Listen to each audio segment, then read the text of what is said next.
We have a pure Fire King sighting, and you know, that really made this regional worth talking about.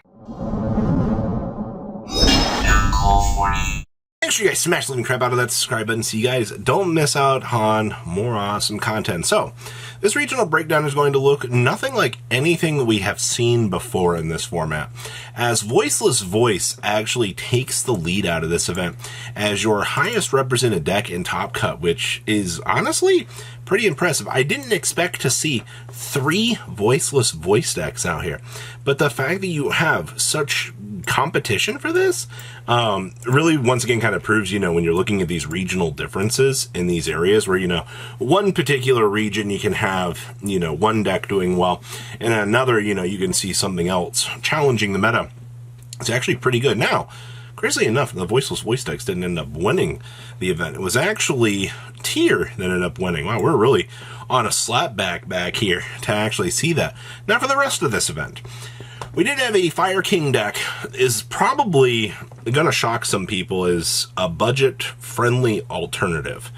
I can't believe I just said that. There's no SP Little Knight. There's no Wanted package. When you see this thing, I think you're going to be pretty impressed with what's actually going on with this. And then to top things off, we also had a Mana Diem Duelist. I was very curious to see what Mana Diem was going to look like after the loss of Baron to Fleur, because Baron was such an integral part of that deck's end board. You don't have that anymore. So to see that they can't really end on that, it's kind of crazy. We also had a Rescue Ace Duelist as well. Not even showing off a side deck, by the way. When we look at the deck, you're going to be like, wait, there's no side deck here. And then we had an Orcust pile making its way on into the Top Cut. And I'm not going to lie to you, Orcust was absolutely an amazing thing to see out here. And especially as we're heading on into the national season here, I'm fully looking forward to seeing what random challengers are going to be lurking around the room. Let's pass on over to those deck lists. All right, so our first list here, winning our event, is the 3 Militia Special, as we're going to call it. Yeah, we're just back at it. There's, honestly, when you look at these tier variants, most of the builds are pretty standard. I will say, though, this card destruction is kind of spicy. In fact, you know, you can get a free little reset off of your little mills, trigger them. We are playing a Shyama. Getting that down is pretty good. We do have the Grief in the main. We're doing 2 copies of the Scream, which is pretty okay. Post side deck, I mean, you have the Scatter Shot with the Sprint. That's pretty normal. And, of course, the Crime. And we have the Dimensional Barriers. Yes. And then we're playing the 3rd Tack Talents down here as well, just in case you need to be able to get into it. I mean, we don't have thrust or anything. You do have droplets in here for board breaking capabilities, but outside of that, this looks pretty standard, actually. If you're planning on playing tier right now, you just got to understand you're going to be playing into some pretty crazy boards, but that's fine. Also, double Fenrir. All right, well, good stuff, TCG, for allowing a deck like this to actually flourish in the meta. Oh, we have... somebody out here brought the Brick Squad. Now, I will say, we do have the new Saphira in here.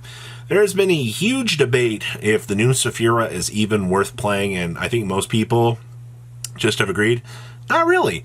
But I mean, you're still doing the branded fusion package in here, which means you're turboing on into the Dragoon anyway. And this duelist was so scared of Tempai that they brought in triple Threatening Roar. You heard me say that correctly. There was triple Threatening Roar, 3 of them things down here in the side deck, just to make sure I don't want to die to the Battle Phase deck, which, I mean, hey, this card right here is also extremely good against Tempai. Being able to blow off one of their huge lines of play just wins you a free game. I got judgmented on my Pydra normal. It was a terrible time. Outside of that, though, not a lot of crazy lines of innovation. The Saphira is the most exciting thing. Now, we have our Fire King variant here. You guys see that Wanted Dia Bellstar package in here? Don't need it. Instead, we're maximizing on triple Arvada, which is acceptable. You do have triple Garunix in here as well. And you also have the triple Ponix in here as well. This is pretty good. I'm happy to actually report here that if you want to try a budget-friendly version of this deck, I think this would be the way to go. I mean, there's nothing in here that looks too crazily expensive. Down here in the extra deck, I don't see anything. We are doing the number 100. I do accurately believe this deck was able to like pull off the number 100 OTK in a few games, and the opponent was just like, what just actually happened to me? Well, You got sideways sacked, actually. We do have the kaijus in here as need be, and of course Judgments Evenly. You have most of the standard side deck stuff that you would want to see for this, so this is actually pretty good. Alright, what else we got back here? Voiceless Voice. We're main decking the Odd Eyes Pendulum Graph. No Saphira in here, and also, we're not doing the Branded Fusion package. Once again, your creativity options in this deck are as follows. 1. Am I playing Branded Fusion? Yes or no? Am I playing something other than 1 Sarajevo, 2 Skull Guardians? Usually a second Sarajevo and or the Odd Eyes Pendulum Graph. Kind of give you your working answers here. We are playing 43 cards, which I think is fine in terms of what you want to do. You do see the triple Super Poly built in here. There has been a decent argument for Super Poly in the mainer side, either choice that you want. But there are just so many boards that you look at in this current state of the format that you're like, oh, Super Poly just rips that apart and I don't have to worry about, troublesome things. Honestly, I get that, and I do agree that Super Poly does a fantastic job at making sure, all answers have been taken care of. So that's your top 4. Now this is the bare bones, I guess. This build's actually playing the double Fenrir, which I think is fine. We've seen, once again though, it comes down to, what ritual lineup are you playing? Are you playing the branded package? And of course, Fenrir is another one of those cards. This is splashing in 2 of these, and you're on 42 cards as it is, which is perfectly fine. Wait a minute. There's no blessing in here. This duelist is not even playing the new spell card, which is freaking hilarious to me that they found that they didn't actually need that. The card that we've all been so hyped for, this duelist just opted to not even include it in his strategy. Maybe that might have made the difference between 43 and 42 cards, and they just decided to cut it, which we've seen that before. We do see the Odd Eyes Pendulum Graph down here in the side deck, so pretty much everything that you want to see for these Voiceless Voice decks, they're all extremely similar in nature, and okay, alright. Hey, it's Manadium.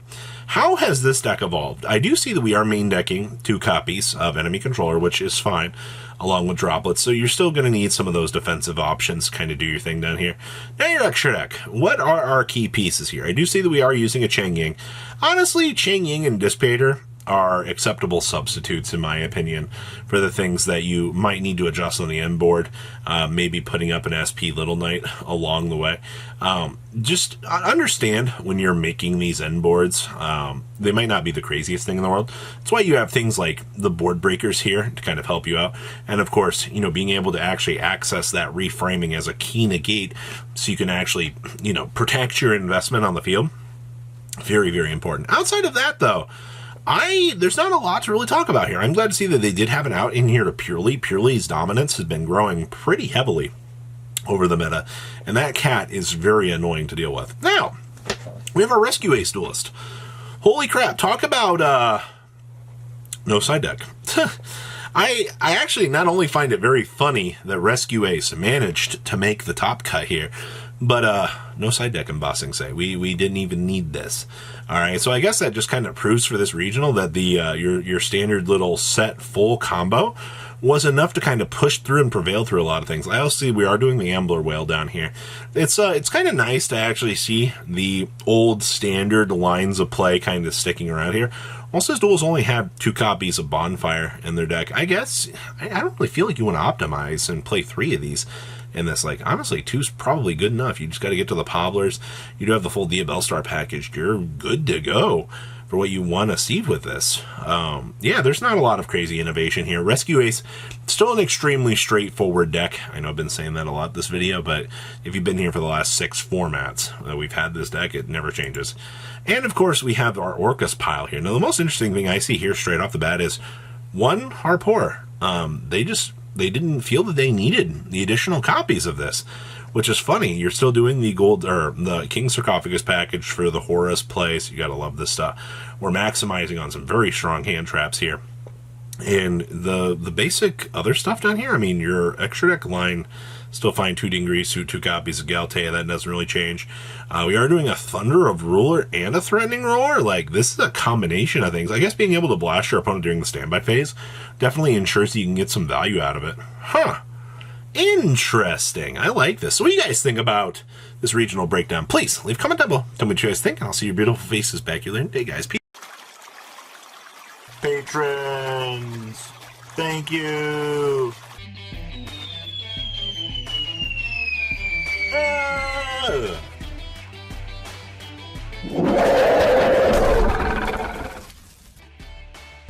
Thank you so much for watching. Check out these other videos.